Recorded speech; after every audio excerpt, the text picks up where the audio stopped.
म्हणजे तुम्ही आम्ही सारे जना पोट आहे तोंड आहे जीव आहे सोस आहे चमचमीत गाण्याचा ते आम्ही सारे खवय्ये आम्ही सारे खवय्ये सारे खवय्ये आम्ही सारे खवय्ये एकमेका शिकविता नवे काही बनवावे किती किती चोचले ते जिभेचे हे पुरवावे छान छान देशी विदेशी पदार्थ जाणून घ्यावे चुकता चुकता करता करता खावे अन खिलवावे आम्ही सारे खवय्ये आम्ही सारे खवय्ये सारे खवय्ये आम्ही सारे खवय्ये. नमस्कार. आम्ही सारे खवय्येच्या आजच्या भागात मी संकर्षण तुमच्या सगळ्यांचं मनापासून स्वागत करतो. सगळ्यांचे आई बाबा आपल्या मुलांना लहानपणापासून सांगतात की अरे बाबा अभ्यासावर लक्ष दे रे, टाइमपास नको करू, करिअरवर फोकस कर, टाइमपास नको करू, लागली ती नोकरी जरा नीट कर, टाइमपास नको करू. मला राग येतो, मी म्हणतो का टाइमपास नाही करायचा. टाइमपास केल्याने सुद्धा माणूस मोठा होतो आणि टाइमपास दोनदा केल्यानं तर माणूस लोकप्रियतेच्या शिखरावर पोहोचू शकतो. तुम्हाला कळलं ना मी कशाविषयी बोलतोय? करेक्ट. आपल्या सगळ्यांची लाडकी लव्ह स्टोरी दगडू आणि प्राजूची टाइमपास 1 मध्ये आपण पाहिली. ही फुललेली ही वाढलेली लव्ह स्टोरी आता आपल्यासमोर घेऊन येतो एक नवीन सिनेमा ज्याचं नाव आहे टाइमपास 2. आणि या टाइमपास 2 मधली प्राजू आज चक्क आपल्यासोबत आहे. चला मग तिच्याशी गप्पा मारूयात आणि त्याच प्राजूकडनं पाहूयात तुमच्यासाठी नवीन रेसिपी.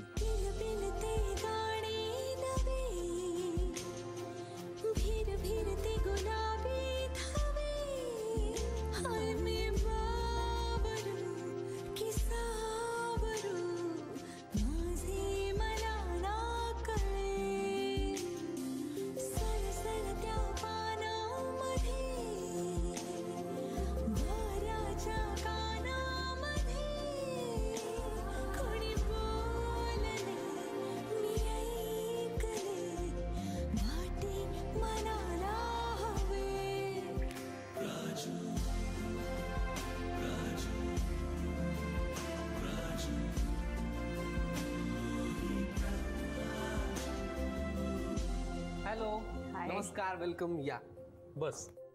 खूप खूप स्वागत आजच्या आम्ही सारे खवय्येच्या भागात. थँक्यू. आणि झी मराठीची तू एक खूप काय म्हणतात त्याला खूप लाडकी सदस्य आहेस, खूप लाडकी मेंबर आहेस आणि आज झी मराठीचे प्रेक्षक आपल्यासोबत आहेत. पुन्हा एकदा खूप खूप स्वागत. थँक्यू. टाइमपास 2च्या निमित्ताने आपण गप्पा मारूच आहेत, पण त्याआधी एवढं ऊन वाढलेलं आहे, मला वाटतं हा ज्यूस आपण घेऊयात आणि मग गप्पांना सुरुवात करूया. थँक्यू. सगळ्यात आधी टाइमपास 2चा एक्सपिरियन्स तर अप्रतिम असेलच, कारण टीम, दिग्दर्शक, निर्माते आणि यावेळेस तुझा जो को आर्टिस्ट आहे प्रियदर्शन जाधव, ही सगळी केमिस्ट्रीज खूप भन्नाट आहे. पण तरी यातलं सगळ्यात तू आम्हाला हायलाइट जे तुला तुझ्या डोक्यात बसलं की बापरे ह्या निमित्ताने मला हे खूप छान वाटलं, असं काय सांगशील? मला काहीच इमॅजिन होत नाही. मला जेव्हा कळलं की मला टाइमपास 2 करायचा आहे त्यावेळेला रवीने मला कधीच सांगितलं नाही की हिरो कोण आहे. ते त्यांनी सिक्रेट ठेवलं जोपर्यंत मी रिडिंगला भेटले नाही तोपर्यंत. आणि मी आणि दर्शन तेव्हा नवागडी नवराज्य हे नाटक एकत्र करत होतो. बरोबर. आणि मला माहिती होतं की दर्शन लिहितोय, पण त्यानेही कधी मला सांगितलं नाही की तोच करणार आहे आणि मला विचारलं हे त्याला माहिती आहे वगैरे. आणि अचानक एक दिवस पोचल्यानंतर रवी म्हणाला की दर्शन दगडू. म्हणलं हा, कारण माझा म्हणजे इन अ ट्रू सेन्स मी त्याला म्हणू शकते की तो माझ्या लहानपणापासूनचा मित्र आहे. मी 7वीत होते तेव्हा आम्ही विद्याताईंचं आला अडाण्याचा गाडा नावाचं आविष्कारचं एक नाटक करायचो, जे प्रकाश बुद्धिसागरांनी डिरेक्ट केलं होतं. बरोबर. आणि अजय वढावकर पण त्याच्यात काम करायचे. अजय काकाच्या बायकोचं काम मी करायचे. आणि अरे ते तसंच नाटक होतं. ते नाटक असं होतं की जे मोठ्यांनी केलेलं बालनाट्य आहे. अच्छा. तेव्हापासूनची दर्शनची आणि माझी ओळख मैत्री दोन्ही आहे. बरं. म्हणजे दर्शनचा खरा दगडू तू पाहिलेला आहेस ऍक्च्युली.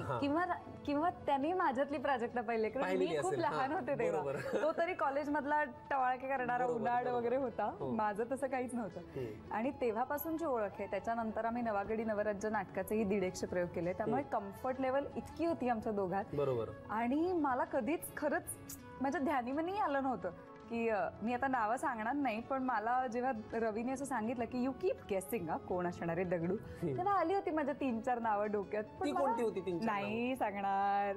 म्हणजे माझं होतं का त्यात? नाही मी काहीच नाही सांगणार, कारण त्याने मला सांगितलं होतं की एक सुपरस्टार आहे तुझ्या बरोबर. बरं. तर मी म्हटलं की बरं ठीक आहे. आणि मग आम्ही आलो आणि अचानक दर्शन आला तर it was a very pleasant surprise. प्रश्नच नाही. सो माझ्यासाठी ती खूप छान मोमेंट होती. आणि सिमिलरली रवी बरोबर बेसिकली आम्ही खूप वर्षांपूर्वी काम केलं एकत्र. बरोबर. सो मला असं वाटतं की ते खूप लागेबंदे राहिले होते की आता काम बरोबर. आणि ते मला वाटतं की TP2 पेक्षा दुसरा चांगला योग असू शकत नाही. वा वा. जेवढं आपण पडद्यावरती एखादा सिनेमा, मालिका किंवा काही नाटक वगैरे जेव्हा आपण पाहतो तेव्हा प्रेक्षक जेवढे हसत असतात त्याच्या बॅक स्टोरीज खूप असतात. ह्या टाइमपास तुझ्या निमित्ताने काय घडलं सेटच्या मागे? कारण प्रेक्षकांना प्रचंड काहीतरी वेगळं पाहायला मिळणार पॅकेज हे आम्हाला माहितीच आहे, पण त्याच्या मागे काय घडलं? अरे किस्से केलेत आम्ही फार. काय झालं नेमकं? आत्ताच आलेलं आहे गाणं आमचं तू मिला, जे माझं आणि दर्शनचं दोघांचं फेवरेट सॉन्ग आहे, कारण ते लव्ह सॉन्ग आहे आमचं. फार कष्टाने आम्ही आपले रोमॅन्टिक गाणं बिणं करतोय. खूप गोष्टी या सिनेमाच्या निमित्ताने मला पहिल्यांदा करायला मिळाल्या. एक लव्ह सॉन्ग असेल किंवा समुद्रावरती स्लो मोशन मध्ये धावणं असेल की आपला हिरो झोपलाय, हिरोईन त्याच्या पोटावर डोकं ठेवून झोपलीये आणि लाट जाते, हे सगळं दिसायला छान दिसतं, पण ते करताना जे होतं आमचं प्रचंड अवघड. हो, कारण दर्शन झोपला होता आणि मी दर्शन असा आणि मी त्याच्या पोटावर डोकं ठेवून झोपले होते आणि मागून लाट आमच्या अंगावरती जाते असा शॉट होता. का सुंदर दिसतो तो शॉट. पण तुम्हाला खोटं वाटेल, 4 टेक झाले त्याचे आणि आम्हाला दोघांना पोझिशन हलवायला स्कोपच नव्हता.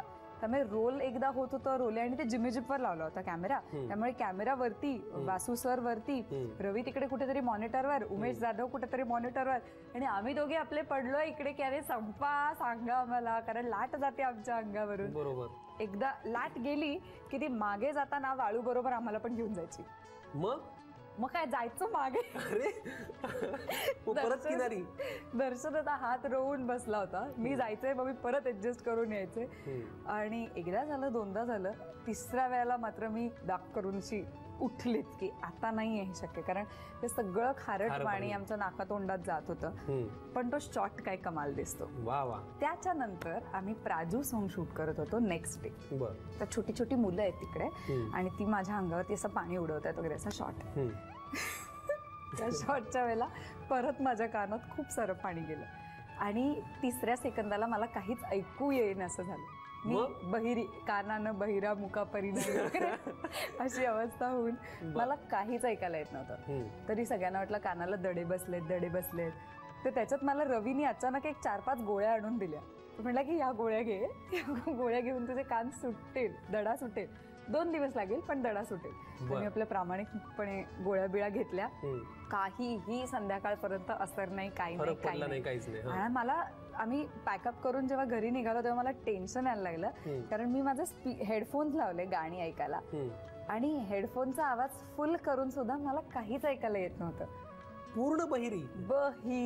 मग मला, आणि एकाच कानाने, दुसऱ्या कानाने नाही. तर मला वाटलं चल हेडफोन बंद पडला असेल. माझ्या हेडड्रेसर आहेत रेणूताई, तर मी रेणूला दिलं. म्हटलं रेणू सुन गाना सुनाई दे रहा है क्या? म्हणली हा मॅम गाणं तर चल रहा है.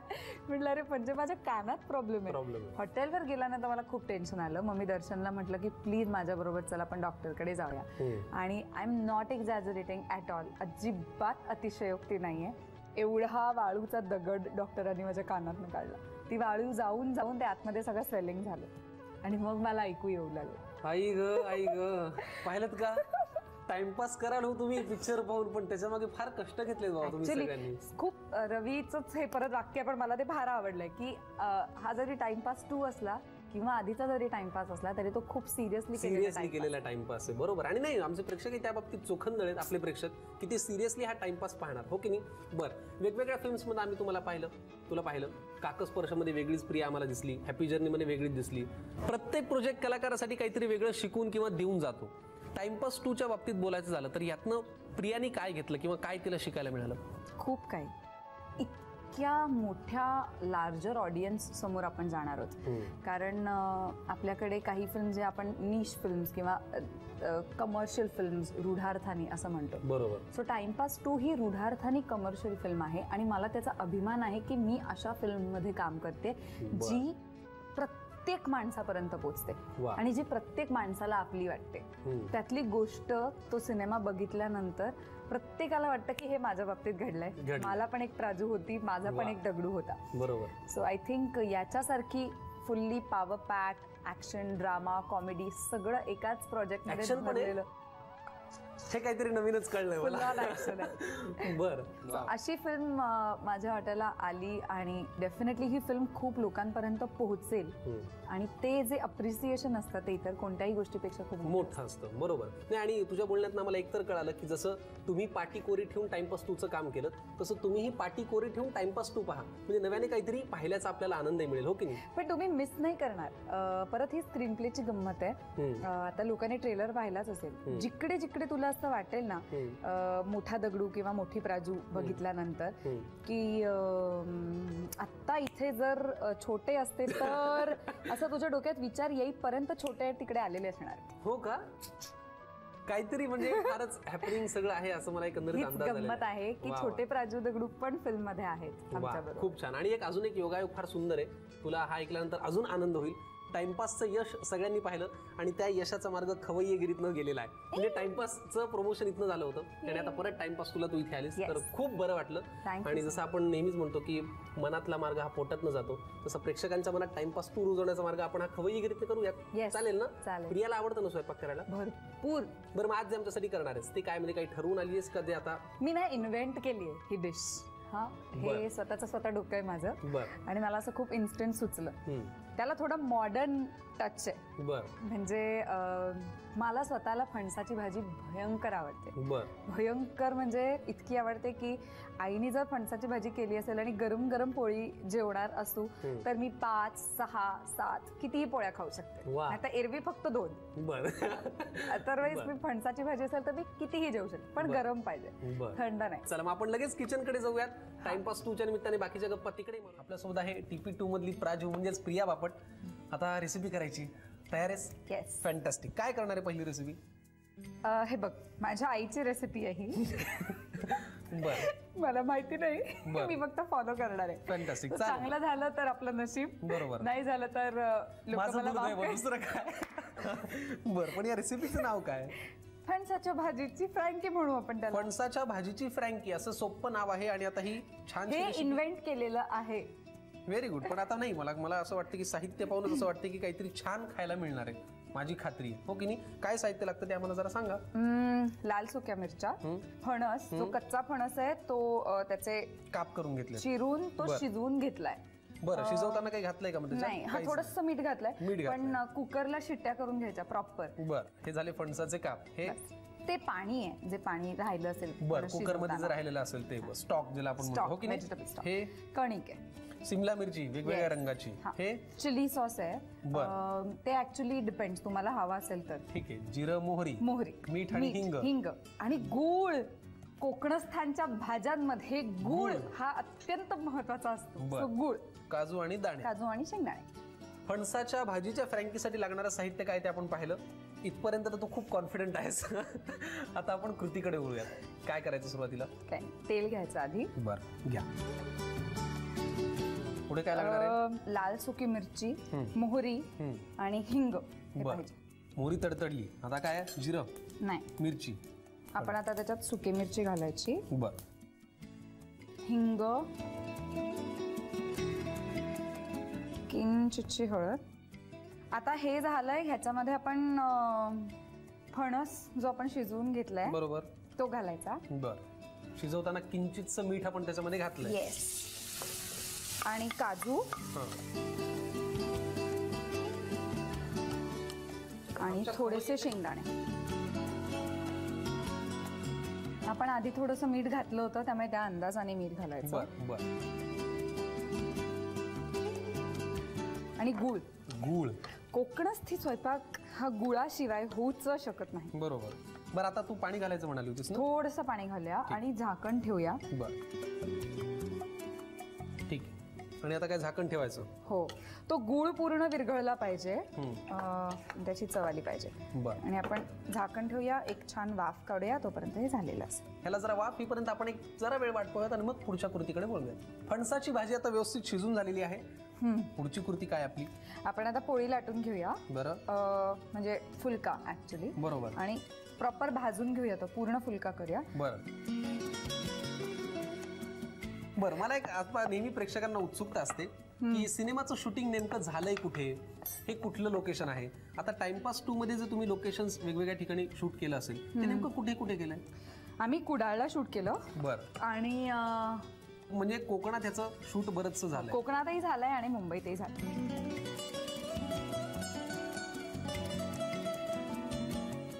सो आता हे ते आपण पोळी आपली भाजून झालेली आहे. आपण त्याला थोडासा चिली सॉस लावूया. चिली सॉस एवढा पुरे? हो बस. बरं. आणि कांदा. कांदा. बरं. तो कांदा याच्यात घालायचा. कॅप्सिकम तर आपण वापरतोच आहे, हो की नाही? तीही घालायची. बरं. आपण त्या पोळीमध्ये हे फणसाची भाजी भरली. हो. आणि आता आपण त्याचा रोल करतोय. येस. तर परत एकदा भाजून घ्यायचं ना? हो. वा वा वा, क्या बात आहे. आता हे दोन्ही बाजूनी भाजून घेतलं की फ्रँकी तयार? येस. क्या बात आहे. मी ना उगीच काहीतरी बोलायचं नाही, हे खूप सोपं आणि खूप इंटरेस्टिंग गोष्ट आहे. मला अदरवाईज पण फणसाची भाजी आणि पोळी इतकी आवडते की त्याची फ्रँकी केल्यावर तर छान लागेलच. आणि मी उगीच तोंड देखलं नाही म्हणते, पण तू खरंच खूप छान पोळी लाटतेस, ती खूप छान भाजतेस आणि हे नक्कीच छान झालं असेल. या छानशा रेसिपीचा पटकन तुम्ही पाहून घ्या. पटकन एक रिकॅप.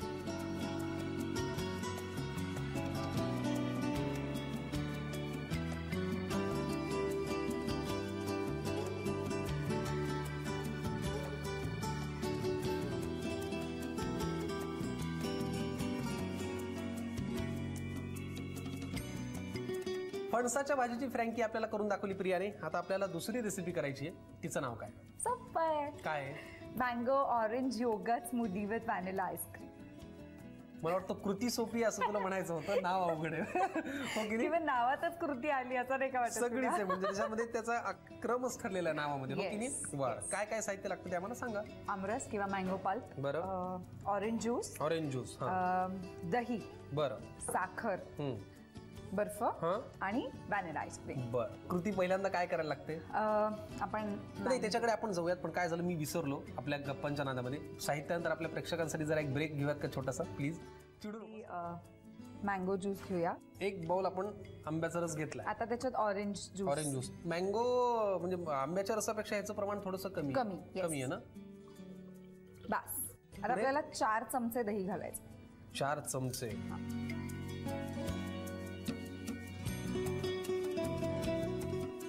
वा. आता साखर. पुरे इतकी? येस. ऍज ऑफ नाव तरी बस. बरं. आता मी हे ब्लेंड करणार आहे. बर्फ पण हवाय मला, तर थोडासा बर्फ घाल. मग आपण ब्लेंड करूया. बस. पुरे इतका? हो. ओके. सो आता ब्लेंड करून घ्यायचं. येस. बरं.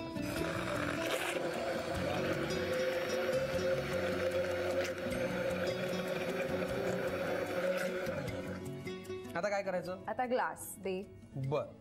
त्याच्यात थोडा बर्फ घाल. ह्याच्यात पण? हा, ग्लासात थोडासा खाली. ओके. आता आपण हे त्याच्यात भरूया. ब्लेंड केलेलं सगळं मिश्रण. आईस्क्रीम हे पण मीच घालू ना? नाही, हे मी घाल. मला वाटलंच. हे खूप चमचे. हवं तेव्हा आपल्याला हवं तेवढं. वा. आता पुढे काय करायचं आपल्याला? फिनिश दिस. आपण त्याला थोडंसं डेकोरेट करूया. बरं. क्या बात आहे. परफेक्ट समर ड्रिंक आहे ना? दिसायला तर अप्रतिम आहेच आणि चवीला पण काय प्रश्नच नाही. आंबा आहे म्हणल्यानंतर तिथे संपलंय सगळं. एकदा नाव सांग ना मला, मी विसरलोय. Mango orange yogurt smoothie with vanilla ice cream. पटकन पाहून घ्यायचा एक रिकॅप.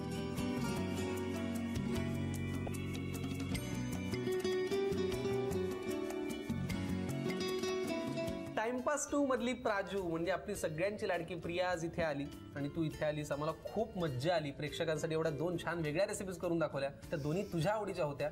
मलाही खूप आवडल्या. गप्पा मारायला आवडलं. तुझ्याकडनं खूप जाणून घेता आला आम्हाला टाइमपास 2 विषयी. आता आम्हाला उत्सुकता आहेच. आम्ही तो थिएटरमध्ये जाऊन पाहणारच आहोत. पण तूर्तास आता प्रेक्षकांना तू टाइमपास 2 पाहायला या हे कसं सांगशील? पापण्या ओलावल्या, शब्द भांबावले, मनातल्या मनात सारे क्षण हिंकळले आणि आम्ही पुन्हा इथवर आलो तुमच्या आवडीने. तुम्ही आम्हाला भेटायला नक्की या. 1 मेला महाराष्ट्र दिनी थिएटरमध्ये टाइमपास 2 बघायला.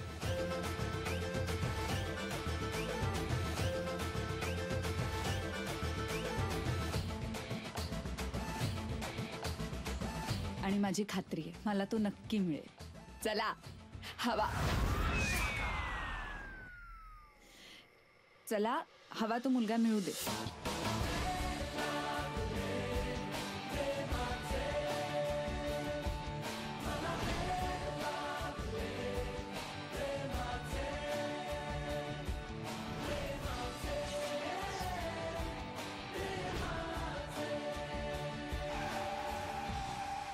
पोलिसात जाणार आहात? नाही नाही कंप्लेंट करणार माझी. अरे, हे घ्या. पोलिसात जा, जवळचे पोलीस स्टेशन जा, तक्रार करा, मी इथेच जा ना. अरे चायला पकपक पकपक पकपक पकपक पकपक पकपक पकपक फालतू मध्ये भडकते आणि आपल्यालाच धडकते.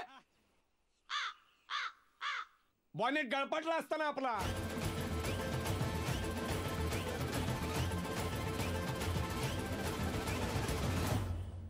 आमच्याशी गप्पा मारल्याबद्दल, रेसिपीज करून दाखवल्याबद्दल, झी मराठीकडनं तुला ही प्रेमाची भेटवस्तू. थँक्यू. आणि आमची अशी इच्छा आहे की तू हे इथेच गिफ्ट पाहावंस की ते नेमकं काय आहे. म्हणजे कन्फर्म काहीतरी कॉमेडी. नाही नाही असं काही नाही. तुला नक्की आवडेल आणि प्रेक्षकांना नक्की आवडेल.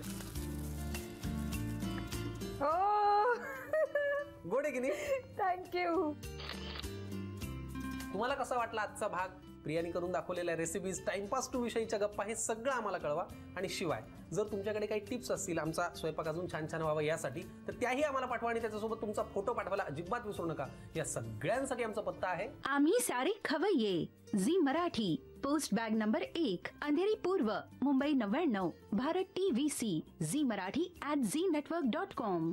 प्रिया, थँक्यू सो मच तू इथे आलीस. आणि आता आपण भेटूया 1 तारखेला थिएटरमध्ये टाइमपास 2 पाहायला. करेक्ट? तुम्ही पण आम्हाला तिथेच भेटा. आपण सगळे मिळून टाइमपास 2 एन्जॉय करू. आणि तिथनं पुढे कैक दिवस आपण तो थिएटरमध्येच एन्जॉय करू. बरोबर ना? पण आज तू इथे आली आहेस, प्रेक्षक साक्षीदार आहेत, एवढ्या छान रेसिपीज केल्यात. एक फोटो तो बनताय की नाही? प्लीज. चला 1 2 3 स्माइल प्लीज. आता आम्ही दोघे मिळून हे सगळं खाऊयात ना? हो. Very good. तुम्ही विसरू नका अजिबात 1 मे पासून टाइमपास 2 थिएटरमध्ये पाहायला. आणि आता विसरू नका परत पुढच्या भागात भेटायला. तोपर्यंत मस्त खा, स्वस्त राहा, पाहत राहा. आम्ही सारे खवय्ये. बाय. नव्या नव्या चवी ढवी विचल्या ह्या तुम्हासाठी. हवे हवे